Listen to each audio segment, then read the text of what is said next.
गांव नूराबाद एक ऐसी जगह थी जहां जिंदगी का निजाम शफाफ था। लोग जमीन का काम करते, छोटी सी मस्जिद में इबादत होती और हर चेहरा अपनी मुश्किलात के साथ भी मुस्कुराता था। इस गांव में एक बुजुर्ग रईस अहमद रहता था, जिसे सब इज्जत से रईस चचा बुलाते थे। रईस की जिंदगी सादगी और खुदा ताला पर यकीन का एक रोशन मिसाल थी। उसकी उम्र 50 से ऊपर थी। अपना छोटा सा खजूर का बाग था जिससे उसका गुजारा होता। ना ज्यादा माल, ना जहाज, बस हलाल का रिज्क और सुकून भरी जिंदगी। रईस रोज सुबह फजर की नमाज के बाद कुरान की तिलावत करता, फिर बाग में अपना वक्त गुजारता। बाग के एक कोने में कुछ पुराने दरख्त थे जिन पर अब कम ही फल आते थे। बाकी बंजर जमीन थी जहां किसी ने कभी कुछ नहीं उगाया। एक जुमा के दिन मस्जिद के इमाम साहिब ने एक दिल को छू लेने वाली हदीस सुनाई। अगर कयामत की घड़ी भी करीब हो और तुम्हारे हाथ में खजूर का बीज हो, तो अगर उसे लगाया जा सकता हो तो उसे लगा दो। लोगों ने सिर हिला दिया, मगर रईस का दिल हिल गया। उसने पूरी रात इस हदीस पर तफक्कुर किया। सुबह उठकर उसने तय किया कि अब और कभी वक्त जाया नहीं करेगा। रईस ने बाग के बंजर हिस्से में कुछ खजूर के बीज उगाने का इरादा किया। वही जगह जहां मिट्टी सूखी थी और लोग कहते थे यहाँ कुछ नहीं उगता।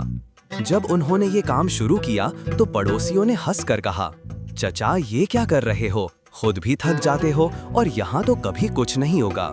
रईस ने मुस्कुराते हुए कहा, मैं किसी चीज के फल की उम्मीद में नहीं, अपने अमल की नीयत में जीता हूँ। शायद मैं ना देख पाऊँ, लेकिन अल्लाह जरूर देखेगा। बीज जमीन में डाल दिए गए और हर दफा वो पानी डालकर दुआ करता, या अल्लाह इस बीज को इस दुनिया का नहीं तो आखिरत का फल जरूर बना। रईस का यकीन था कि इन छोटी नेक नियत भी लिखी जाती है। इसी गांव में एक नौजवान बिलाल शहर से छुट्टियों के लिए आया हुआ था। शहर की जिंदगी उसे उकसा चुकी थी। ना सुकून, ना वक्त, सिर्फ मटीरियलिज्म और कंपटीशन। गांव की हवा में एक नरमी थी। बिलाल हर सुबह देखता कि रईस चचा किसी कोने में मिट्टी खोद रहे होते या कुरान की तिलावत कर रहे होते। एक दिन उसने पूछ लिया, रईस चचा इतनी मेहनत किस लिए, यहाँ तो कुछ उगा भी नहीं सकता। रईस ने आंखों में नूर भरकर कहा, बेटा कुछ चीजें जमीन नहीं उगाती, लेकिन दिल उगाता है। जो बीज मैं जमीन में डाल रहा हूँ वो दरअसल यकीन और अमल का बीज है, और अल्लाह हर बीज में जिंदगी डाल सकता है। ये अल्फाज बिलाल के दिल में घर कर गए। वो शहर की कंफ्यूज्ड, फास्ट पेस जिंदगी से तंग आ चुका था। यहाँ एक बुजुर्ग था जो सब कुछ छोड़कर सिर्फ इखलास से बात करता, बिना किसी मकसद के। बिलाल रोज रईस के पास बैठने लगा। उसने कुरान की तिलावत से लगाव पैदा करना शुरू किया। वक्त के साथ उसका तौर तरीक, उसका सोचना और बोलना बदलने लगा। एक दिन उसने कहा, मैं सोचता हूँ कि शहर में सब कुछ होने के बावजूद मेरे पास सुकून क्यों नहीं।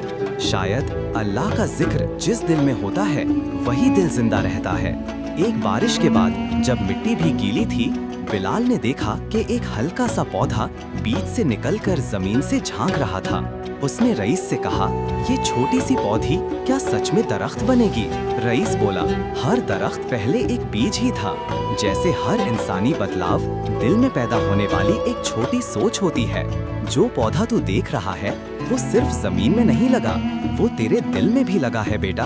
अब बिलाल भी रोज पौधे लगाने, कुरान पढ़ने और लोगों से अच्छे रवैये में मदद का हकदार बन गया था। वक्त गुजरता गया। खजूर का पौधा अब एक मजबूत झाड़ी बन गया था। बिलाल ने नए बीज उगाए, नए पौधे लगाए।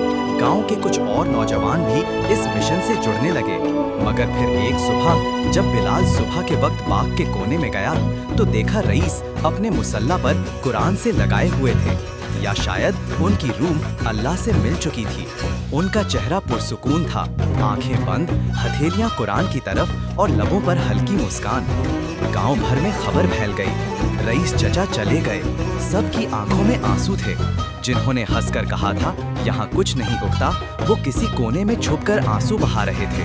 रईस की जनाजा में पूरा गांव नजर आया। उस जगह जहाँ किसी की नजर में कुछ नहीं था, अब लोग कुरान भी पढ़ते और पौधे भी लगाते। बिलाल ने तय किया कि रईस का मिशन जारी रहेगा। उसने खजूर के उस दरख्त के नीचे एक इस्लामिक तालीम सेंटर कायम किया, जहाँ बच्चे कुरान, हदीस और सीरत नबी पढ़ते थे। जब खजूर का बीज पहली दफा उड़ा, कोई नहीं जानता था कि वो बीज एक सोच, एक मिशन और एक सदका जारिया बन जाएगा। दरख्त के नीचे एक पत्थर पर ये अल्फाज लिखवाए गए, अगर कयामत आए और तेरे हाथ में बीज हो तो उसे लगा दे, क्योंकि तुझे नहीं पता तेरा अमल का फल दुनिया में मिले ना मिले, आखिरत में जरूर मिलेगा।